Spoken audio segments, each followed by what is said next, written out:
Bismillahirrahmanirrahim.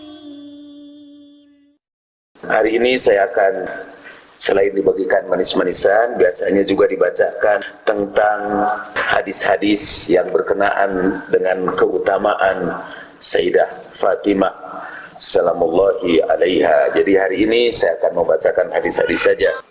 Hadis yang pertama, qala Rasulullah sallallahu alaihi wa alihi wasallam, "Idza kana yaumul qiyamati nada munadin ya ahlal jam' ghuddu absarakum hatta tamurra Fatimah." Hadis nomor 1. Nanti saya sebutkan sumber-sumbernya. Nomor 1 itu dari kitab apa saja. Apabila nanti datang hari kiamat, akan berteriaklah seorang yang berseru, "Hei kumpulan orang banyak, nanti pada hari kiamat, tundukkan pandangan kamu sampai lewat Fatimah di hadapanmu." Sebelum lewat Fatimah, semua disuruh menundukkan pandangannya.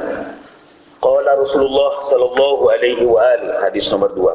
Kuntu idza ishtaqtu ila raihatil jannati syamamtu raqabata Fatimah.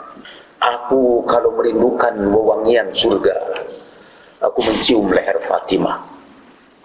Kalau aku rindukan wewangian surga, aku cium leher Fatimah. Hadis nomor 2. Hadis nomor 3. Qala Rasulullah sallallahu alaihi wa alihi wasallam, hasbuka min nisa'il alamin arba', Maryam wa Asiyah wa Khadijah wa Fatimah. Cukuplah bagimu 4 orang perempuan yang utama di seluruh alam semesta: Maryam, Asiyah, Khadijah, dan Fatimah. Hadis nomor 3. Qala Rasulullah sallallahu alaihi wa alihi wasallam, "Ya Ali, hadza Jibril yukhbiruni anna Allah zawwajaka Fatimah." Wahai Ali, inilah Jibril memberitahukan kepadaku bahwa Allah akan menikahkan kamu dengan Fatimah. Itu hadis nomor 4. Jadi Sayyidah Fatimah adalah orang yang dijodohkan Tuhan dengan Imam Ali. Dan hadis itu seperti nanti akan saya ceritakan, tidak diriwayatkan dari Sayyidah Fatimah. Jadi bukan Fatimah salamullahi alaiha yang meriwayatkan. Kan jarang sekali hadis dari Sayyidah Fatimah. Hadis-hadis ini semua dari sumber-sumber ahlu sunnah. Jadi menurut, dan biasanya hadis itu kita terima dari siapa? Ujung-ujungnya dari sahabat Nabi. Kalau sahabat Nabi itu bercerita tentang dirinya sendiri, mestinya kita cek dari sahabat Nabi yang lain. Dahulu saya pernah diminta untuk menguji seorang doktor di UPI. Doktor itu sedang melakukan penelitian tentang nilai-nilai tasawuf di pesantren Darut Tauhid. Kemudian saya tanya si kandidatnya, apa buktinya bahwa pesantren Darut Tauhid itu berdasarkan nilai-nilai tasawuf? Buktinya adalah sebuah cerita, kata dia. Pada waktu anak-anak outbound di luar daerah, di malam hari, tiba-tiba mereka melihat seluruh muka agim terdapat pada seluruh pepohonan di hutan itu. Jadi muka agim menempel di situ. Dari mana saudara dapat informasi itu? Maksud saya mau cek. Kalau informasinya dari Agim, itu nggak bisa kita percayai. Harus kita cek dulu dengan peserta outbound. Ternyata tidak jawaban dia. Dari mana mereka melihat itu? Dari ibunya. Apakah Anda cek kepada orang yang ikut outbound? Tidak, kata dia. Atau kepada orang yang menyaksikan itu? Tidak, kata dia. Jadi hanya dari seorang aja, dari ibunya? Tidak juga, kata dia. Dari siapa lagi? Dari kakaknya, kata dia. Ya, sudah saya bilang, secara penelitian itu tidak ilmiah. Kalau ada ini Deden, cerita nanti setelah saya meninggal dunia, Deden itu cerita kepada saudara, Pak Jalal pernah berkata kepadaku, di antara seluruh umat manusia yang paling aku cintai di dunia ini adalah engkau, Deden. Itu tidak usah dipercaya. Tidak usah dipercaya, harus dicek dulu. kepada pelapor yang lain. Kalau ada yang dengar dan yang lain, bisa Mas Harmonis juga melapor, betul saya pernah mendengar Pak Jalal berkata bahwa manusia yang paling dicintai Pak Jalal adalah Dede. Yang lain juga cerita, mengapa Pak Jalal itu mencintai Dede? Karena suka membacakan doa pagi dan sore di masjid. Baru kita percayai. Jadi kalau ada orang yang mengatakan bahwa ini Aisyah yang mengatakan bahwa satu hari kata Rasulullah datang kepadaku dan beliau bersabda, Aisyah, baru saja Jibril datang kepadaku memperlihatkan sebuah lukisan di surga, dan Jibril mengatakan, ini perempuan yang ada dalam lukisan ini bakal istri kamu. Dan ya Aisyah, muka kamu itulah yang ada dalam lukisan itu. Jadi muka Aisyah yang ada di lukisan itu. Menurut saudara-saudara kita tidak boleh mempertanyakan apakah Aisyah benar atau tidak benar. Aisyah pasti benar. Tapi kita ini yang terbiasa dengan pemikiran ilmiah, atau bukan kita lah, saya, karena belum tentu Bapak terbiasa. Saya akan ngecek dulu, jangan-jangan ini laporan yang sangat personal, yang tidak ada saksinya bahwa Rasulullah pernah bersabda begitu. Tapi dalam laporan Sayyidah Fatimah ini dilaporkan oleh sahabat, nanti akan saya sebutkan namanya para sahabat itu yang melaporkan ya. Rasulullah bersabda kepada Imam Ali, "Ya Ali, hadza Jibril yukhbiruni anna Allah zawwajaka Fatimah." Ya Ali, ini Jibril memberitahukan kepadaku bahwa Allah akan menikahkan kamu, sudah menikahkan kamu sebetulnya dengan Fatimah. Nanti kita akan sebutkan yang nomor 4 itu siapa periwayatnya. Qala Rasulullah sallallahu alaihi wa alihi ma raditu hatta radiyat Fatimah. Hadis nomor 5. Aku tidak akan ridho sebelum Fatimah juga ridho. Jadi keridoan Rasulullah terletak dalam keridoan Fatimah. Kemurkaan Rasulullah berada dalam kemurkaan Fatimah.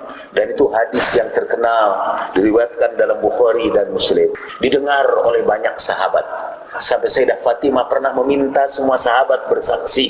Ketika Sayyidah Fatimah menemui Abu Bakar, menuntut tanah Fadak, warisan dari orang tua, Abu Bakar menolak. Kemudian dengan berdasarkan sebuah hadis yang hanya didengar oleh Abu Bakar saja, sahabat lain tidak pernah dengar. Hadis itu berkata, kami para nabi tidak mewariskan apa-apa. Yang kami wariskan semuanya menjadi sedekah. Jadi saya bukan bermaksud menahan warisan ini kepada Sayyidah Fatimah, tapi ini ada hadis Nabi. Lalu Sayyidah Fatimah berkata kepada hadirin, saya ingin kalian bersaksi, pernahkah kalian mendengarkan hadis ini? Fatimah, inna Fatimah bid'atu minni.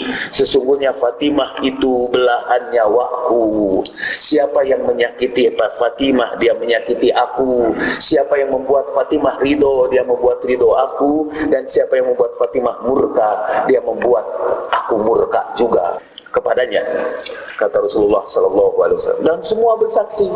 Kami bersaksi memang Rasulullah sallallahu alaihi wasallam pernah bersabda itu. Mungkin sekitar 90% hadis itu tidak ada kesaksian dari yang lainnya. Sampai dalam ilmu hadis yang tidak akan saya sampaikan di sini, cuma sekedar dengar aja. Untuk membuktikan kebenaran hadis kita harus memerlukan syawahid dan tawabi'. Jadi hadis-hadis lainnya yang bisa menyaksikan kebenaran itu dan hadis-hadis yang mengikuti hadis itu. Qala Rasulullah sallallahu alaihi wa alihi, ya Ali, inna Allah amarani an uzawwijaka Fatimah. Wahai Ali, sesungguhnya Allah memerintahkan aku untuk mengawinkan kamu kepada Fatimah. Kalau tadi pakai fi'il madhi, sekarang pakai fi'il mudhari. Hadis nomor 6. Nomor 7 sama dengan di atas. Nomor berikutnya, qala Rasulullah sallallahu alaihi wa alihi,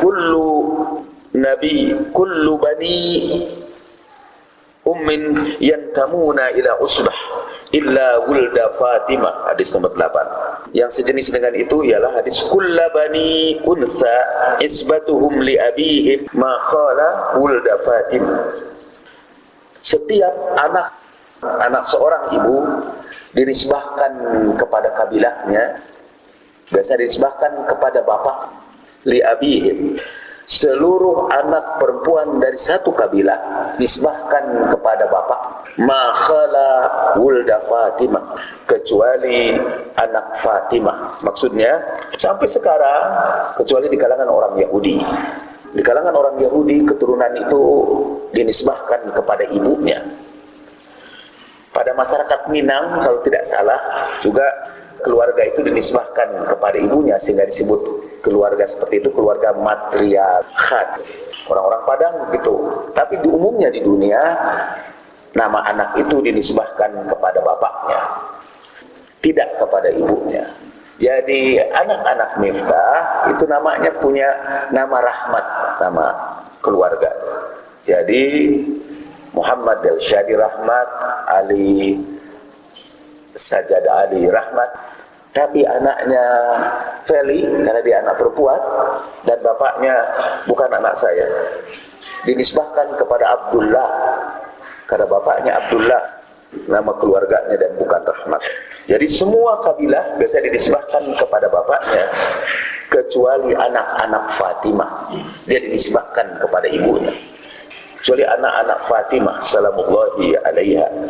Jadi kita menyebut Hasan binti Fatimah bin Rasulullah sallallahu alaihi wasallam. Atau kita kalau dari bawah kita mulai dari Ali ibni Husain, Husain ibni Fatimah, Fatimah binti Rasulullah sallallahu alaihi wa alihi wasallam.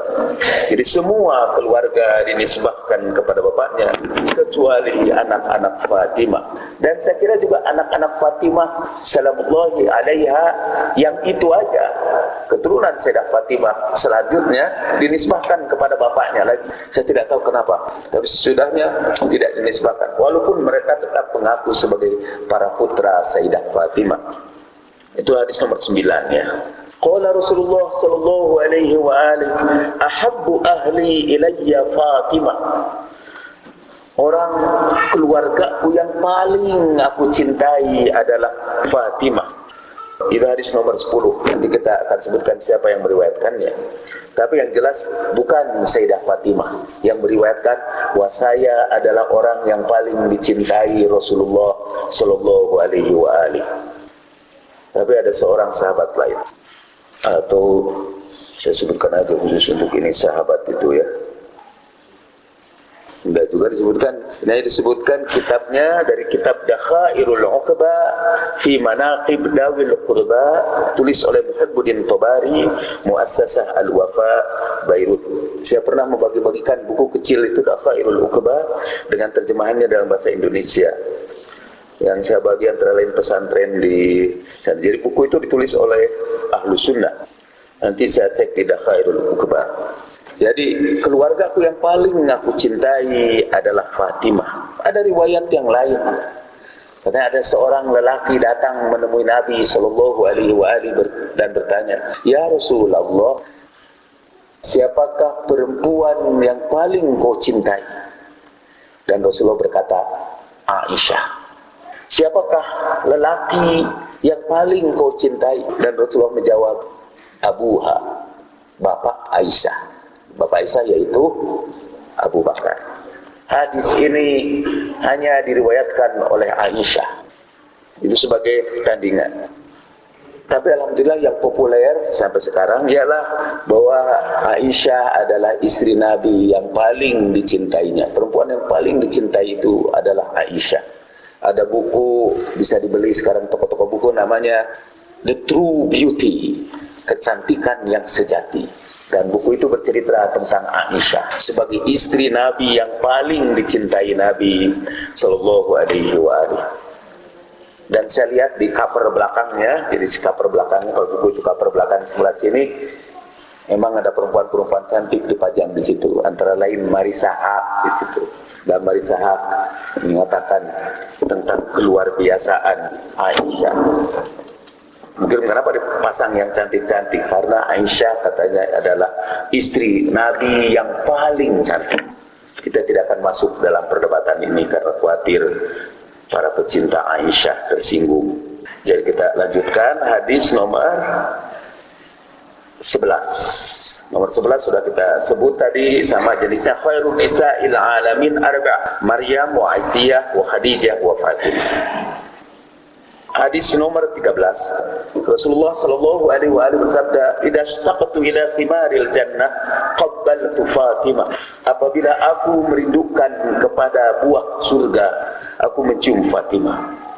Menurut satu riwayat tidak disebutkan di sini, sebelum Rasulullah sallallahu alaihi wasallam, kalau menurut satu riwayat Rasulullah itu Mi'raj dan Sayyidah Fatimah lahir setelah Mi'raj Nabi sallallahu alaihi wasallam. Jadi ketika beliau Mi'raj, beliau masuk ke surga. Ini sekaligus juga untuk jadi bahan perdebatan bagi tukang-tukang debat yang tidak perlu. Misalnya mereka berdebat, apakah surga sekarang ini sudah ada atau surga itu datangnya nanti pada hari kiamat. Sebagian mazhab mengatakan surga itu nanti pada hari kiamat. Sekarang belum ada surga, belum ada neraka. Nah, yang berpendapat sekarang pun sudah ada surga dan neraka, tapi di alam sanalah. Gitu. Berdasarkan hadis-hadis, antara hadis ini ketika Rasulullah Mi'raj, Rasulullah diperlihatkan kepada Rasulullah surga, kemudian dia diberikan jamuan dari buah di surga. Nah, setelah itu beliau turun ke bumi dan kemudian berpuasa sekian hari, dan kemudian baru menemui Sayyidah Khadijah dan lahirlah Fatimah. Dan karena itu ketika Rasulullah merindukan buah-buahan surga, ia mencium Fatimah. Dalam hadis yang nomor 14, "Kamula minar rijali katsirun wa lam yakmul minan nisa'i illa arba'." Laki-laki yang mencapai kesempurnaan itu banyak. "Wa lam yakmul minan nisa'i illa arba'." Tetapi perempuan hanya 4 saja yang mencapai tingkat kesempurnaan. Maryam, Asiyah, Khadijah, dan Fatimah. Ajaibnya ini nama-nama perempuan yang utama ini tidak pernah kita bicarakan. Yang sering kita bicarakan tidak masuk di sini ini semua. Maryam, Asiyah, Khadijah, Fatimah. Pada waktu saya dipanggil oleh gereja katedral yang dekat Istiqlal untuk berbicara tentang Maryam, saya bacakan Maryam seperti dalam pandangan Al-Quran, bahwa Maryam adalah salah seorang di antara manusia yang sempurna, manusia suci yang disucikan Allah sesuci-sucinya, sama seperti Sayyidah Fatimah yang juga disucikan dari segala dosa. Di kalangan orang umat Kristiani itu paling tidak dibagi dua lah, Kristen dan Katolik. Orang Katolik tidak mau disebut Kristen, seperti orang Kristen juga tidak akan mau disebut Katolik. Kalau Syiah mau sih disebut Sunni. Cuma Sunni yang tidak mau disebut Syiah. Jadi kita insya Allah mau mendeklarasikan Muhsin berikutnya di sini. Kita semua mau mengajak siapa saja. Cuma banyak Sunni yang tidak mau diajak. Katanya malah menurut Pak Tarmizi Taher, Syiah itu lahir untuk melawan Sunni. Ini udah lahir Syiah itu langsung dia melawan Sunni. Saya kalau ketemu mungkin saya akan berkata, apa nggak kebalik Pak? Bahwa Sunni itu lahir untuk melawan apa saja yang namanya Syiah. Tapi itu bukan suasana ukhuwah kan. Jadi saya tidak boleh menjawab begitu. Kalau ada orang mengatakan Syiah lahir untuk melawan Sunni, saya akan berkata, boleh jadi Pak, saya lahir untuk melawan Sunni, tapi setelah saya dewasa, saya ingin bersaudara dengan Sunni. Kan Bapak cerita tentang hari lahir, dan itu udah lalu. Sekarang saya udah lahir dan sudah jadi orang baik dan mau bergabung dengan Sunni. Jadi manusia perempuan yang sempurna itu adalah Maryam, Asiyah, Khadijah, dan Fatimah. Nah tadi di kalangan Katolik, umat Katolik itu percaya dengan kesucian Maryam, bahwa Maryam disucikan. Tapi orang Protestan, Kristen Protestan tidak. Karena kalau Maryam suci, lalu untuk apa tugas Yesus ke dunia ini? Karena Yesus itu bertugas untuk menebus dosa umat manusia. Kalau begitu dia tidak menebus dosa Maryam. Kalau Maryam itu suci. Tapi kalau sudah tidak paham, masuk aja ke gereja, tanya apa yang dimaksud di menebus dosa umat manusia. Saya waktu itu di gereja katedral tidak ikut perdebatan di antara mereka. Sampai orang Katolik romohnya berkata, kayaknya ya yang dekat dengan Katolik itu adalah Islam. Tapi dalam perdebatan di situ itu, ketika saya ceritakan betapa mulianya Siti Maryam, dan saya ceritakan tentang kisah Sayyidah Fatimah, kisahnya ketika beliau kelaparan dalam keadaan puasa, kemudian mendapat kiriman jamuan dari langit. Kemudian Rasulullah SAW bersabda, dahulu Maryam juga dapat jamuan dari langit. Ketika ia berada di mihrabnya, dan Tuhan mengirimkan jamuan dari langit. Sampai bapaknya bertanya, hei Maryam, jamuan dari manakah ini? Lalu dia jawab, dari langit. Itu juga yang terjadi pada Sayyidah Fatimah ketika ia mendapat kiriman. Kemudian kiriman itu dikirimkan kepada ayahnya, dan ayahnya tanya, dari mana kamu dapat ini? Sayyidah Fatimah menjawab, dari langit. Dan kemudian Rasulullah bersabda, kamu seperti Maryam untuk Bani Israel, kamu Fatimah untuk umat Rasulullah Sallallahu Alaihi Wasallam. Di antara hadirin waktu itu ada orang Kristen, Pak, saya ini hidup bersama orang Islam. Malah kalau nggak salah dia ngaku, saya juga ini Islam nih Pak, tapi tidak pernah mendengar penjelasan seperti itu dari ustadz-ustadz kami tentang kesucian Fatimah sama dengan kesucian Maryam. Kami nggak pernah dengar Ustaz dari ustadz-ustadz kami. Lalu ada yang komentari, kalau saya tidak salah, Arswendo Atmo Wiloto, wama adroka ma Arswendo kan. Arswendo yang jadi moderator waktu itu. Emang majalah beda ini, Islamnya dia Islam Syiah betul. Sehingga Romo Katolik itu mengatakan, jadi kayaknya ya Islam yang lebih dekat dengan Katolik adalah Syiah. Saya bilang, tapi Bapak jangan berkata Islam yang dekat dengan Protestan adalah Ahlus Sunnah. Nah, ayat pensucian itu kan adalah ayat surat Al-Ahzab ayat 33 atau surat 33 ayat 33. Qala Rasulullah sallallahu alaihi wa alihi unzilat ayatut tathhir fi khamsatin. Ayat pensucian itu, innama yuridullahu liyudhiba ankum rijsa ahlal bait wa yutahhirakum tathhira. Ayat pensucian itu turun, kata Rasulullah sallallahu alaihi wasallam, ayat yang mengatakan kami sesungguhnya bermaksud untuk menghilangkan segala dosa dari kamu, hei ahlul bait, dan mensucikan kamu sesuci-sucinya. Unzilat ayatut tathhir fi khamsatin. Ayat tathhir ini, ayat pensucian ini, kata Rasulullah sallallahu alaihi wasallam, turun untuk 5 orang. Fiya, untuk aku, kata Rasulullah. Wa fi aliyin, untuk Ali, wa Hasanin, wa Husainin, wa Fatimata. Jadi ini turun untuk Imam Ali, Imam Hasan, Imam Husain, dan Fatimah. Ada 5 orang yang disebut, yang disucikan di dalam Al-Quran. Salah satu di antaranya adalah Sayyidatuna Fatimah salamullahi alaiha. Jadi beliau termasuk yang disucikan, dan itu kita wiridkan di dalam doa-doa tawasul kita. Kita bacakan kan, li khamsatun utfi biha harul waba il khatimah al mustafa wal murtada wa ibnahuma wa fatimah. Kita punya yang 5 yang dengan itu kita akan padamkan panasnya musibah, yaitu Al-Mustafa wal Murtado, yaitu Imam Ali, wa Fatimah, Fatimah wa Benahima wa Fatimah, kedua putranya dan Fatimah. Dulu kalau di kampung-kampung orang selesai salat Jumat, mereka bacakan itu, sallallahu ala toha khairi khalqi walaha wal qararidil qurba wa zahra wa benaiha, gitu kan. Itu di kampung itu sampai sekarang. Ke kampung saya aja, jangan jauh-jauh. Terus setelah selesai Jumat mereka baca sallallahu ala toha. Toha maksudnya Rasulullah, sallallahu ala toha khairi khalqi, makhluk yang paling utama, wal qararidil qurba, dan sang penyerang yang tidak pernah mundur dari keluarga Nabi. Maksudnya al-qarar itu adalah Imam Ali. Wa Zahra wa benaiha, dan Az-Zahra dan kedua orang putranya. Dan Az-Zahra di situ adalah Sayyidah Fatimah. Nah, sebagai penutup, kalau di sini ada Mas Trasno, tapi kemarin Deden juga ikut dengar tuh.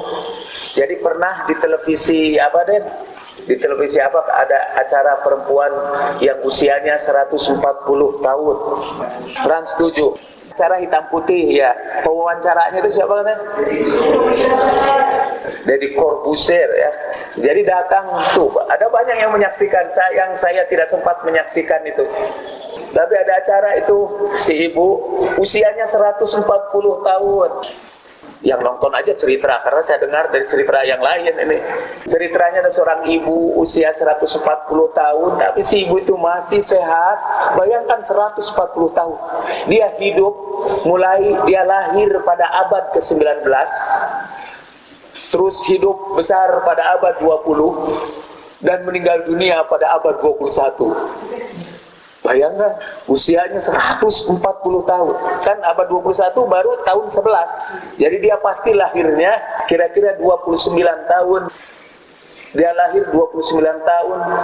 Jadi dia lahir pada tahun 1871. 1871 mungkin bersamaan dengan kelahiran Søren Kierkegaard. Dia lahir jadi 1871 dan hidup sampai sekarang belum meninggal dunia kan? Iya, belum meninggal dunia. Ada kemungkinan dia meninggalnya pada abad ke-22. Dan si ibu itu dalam usia tuanya masih sehat. Dia hafal katanya anak-anaknya dan cucunya namanya satu persatu. Cucu saya baru 5. Kadang-kadang ketukar-tukar. Dia cucunya, bayangkan orang yang sudah usia 140 tahun, bukan hanya cucu, dia juga punya buyut dia juga udah punya anak lagi, punya cicit lagi, sampai jangka wareng, orang Sunda. Dan si ibu tuh masih berpikiran jernih. Kata si ibu tuh, ketika ditanya rahasianya, kan si Corbuzier itu kan mencari rahasia, Bang Sulap sih. Ini magicnya apa? Mungkin kira-kira begitu mungkin. Karena saya tidak menyaksikan, saya dengar. Dan dia mengatakan, dan itu diulang-ulang oleh pembawa acaranya, ada penerjemahnya, karena dia bicara dalam bahasa Sunda, yang menurut dia itu bahasa dunia. Jadi dia pakai bahasa Sunda dan diterjemahkan ke dalam bahasa Indonesia. Berulang-ulang dia berkata bahwa dia mewiridkan 5 orang suci itu. Dia menyebut 5 orang suci itu. Al-Kisah itu sahibul kisah, yaitu Rasulullah sallallahu alaihi wasallam, Ali, Hasan, Husain dan Fatimah yang kita peringati hari lahirnya sekarang. Jadi itu menyebutnya saja nama Fatimah itu sudah luar biasa. Saya ingin cari itu, dia katanya tinggal di Bogor, mau saya cari, mau saya rekam, kita ziarahi. Orang itu mengalirkan berkah. Kata Rasulullah Sallallahu Alaihi Wasallam, kalau ada orang berusia 90 tahun ke atas, itu adalah dia diberi wewenang untuk memberikan syafaat kepada keluarga. Dia berikan syafaat kepada orang lain. Jadi doanya itu diijabah. Kalau kita mintain doa, karena kata Rasulullah, dia tawanan Allah di bumi. Kalau 90 tahun ukurannya, dia sudah ditawan di bumi setengah abad. Sekarang usianya 140. Jadi tawanan Allah di bumi. Udah setengah abad dia ditawan Allah di bumi. Dan si ibu itu masih rajin beribadah, masih bisa baca Quran. Saya ingin ke sana. Saya mau cium tangannya, saya mengambil berkah dari orang yang mencintai Sayyidah Fatimah dan keluarganya, dari orang yang tumbuh besar, seakan-akan diawetkan Allah Subhanahu wa Ta'ala untuk jadi pelajaran bagi kita semua. Itu penutup dari pembicaraan kita. Kita minta Deden sekarang mengakhiri dengan membaca yang diwiridkan oleh ibu itu, yaitu li khamsatun utfi biha harul waba il hatimah al mustafa wal murtado wa benahuma wa fatimah. Terakhir dari yang terakhir seperti biasa, di Spanyol itu ada tempat yang sering dikunjungi turis. Ribuan orang tiap tahun datang ke situ untuk mengambil berkah dari tempat itu. Dan orang-orang yang lumpuh datang ke situ minta disembuhkan. Orang-orang yang punya penyakit biasa datang ke situ, tapi umumnya orang-orang bule aja. Umat Kristiani yang datang ke situ itu di sebuah kota Katanya dulu ada seorang petani yang ketemu dengan perempuan suci yang memancarkan cahaya, dan si petani itu dari sakitnya sembuh karena kedatangan orang suci itu. Tempat itu, orang suci itu menurut orang Nasrani adalah Bunda Maria yang datang ke situ. Tapi tempat itu sejak perjumpaan petani dengan manusia suci, perempuan yang cantik jelita ketika datang sana menebarkan keberkahan, kota itu diberi nama kota Fatimah. Jadi kata orang suci yang datang itu adalah Fatimah. Tapi karena latar belakangnya Nasrani, jadi sampai sekarang yang populer itu namanya Bunda Maria. Mungkin ada orang yang tengah-tengah, Bunda Maria itu nama lainnya Fatimah. Karena itu di Toraja, daerah Toraja itu daerah Kristen, itu ada sebuah gereja besar namanya Fatimah. Mungkin saya nggak tahu apa itu satu-satunya gereja di Indonesia yang namanya Fatimah. Satu saat di Unpad ada seorang perempuan mahasiswi saya yang saya bimbing, dan namanya Fatimah. Dan saya waktu itu belum mengenal Fatimah seperti sekarang. Salamullahi alaiha. Jadi namanya Fatimah. Oh, jadi kamu pasti orang Islam? Enggak, Pak. Saya orang Kristen. Saya terkejut. Kamu dari mana? Ternyata dia dari Toraja juga. Orang Sulawesi dari daerah Toraja yang mengambil, saya tidak tahu sekarang si Fatimah itu sudah berada di mana.